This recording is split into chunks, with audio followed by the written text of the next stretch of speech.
بلوچستان کے شہر صحبت پور سے ہمارے گدروشیہ پوائنٹ کے نمائندہ ممتاز سولنگی کی رپورٹ کے مطابق ڈپٹی کمشنر نصیر آباد بطول اسدی کے زیر صدارت تعلیمی اداروں کی بہتری اور مزید اقدامات کے حوالے سے اجلاس منعقد ہوا۔ اجلاس میں additional deputy commissioner Nasirabad Abdul Ghani Alizai, district education officer Imran Al Hussaini, deputy director social welfare Abid Ali Rind, emergency response team leader Nasirabad Sibi Mola Bakhsh Jamali, E S P کے ڈسٹرکٹ مینیجر بشیر احمد لہڑی، نور احمد عمرانی اور منظور احمد شیرازی سمیت دیگر افراد موجود تھے۔ اجلاس میں درسگاہوں کو مزید فعال بنانے اور بد تعلیمی اداروں میں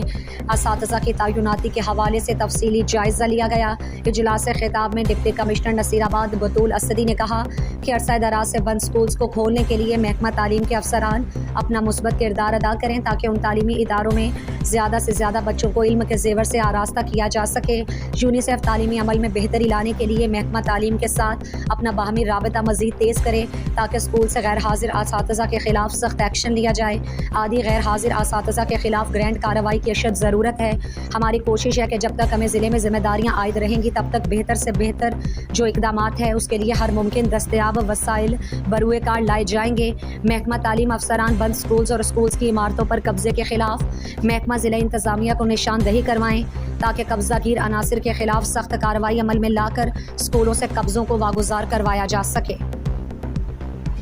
مزید دلچسپ معلومات اور خبروں سے آگاہ ہونے کے لیے Gedrosia point Facebook page, Instagram, Twitter کو فالو اور یوٹیوب چینل کو سبسکرائب کریں۔ بیل آئیکن بٹن دبانا نہ بھولیں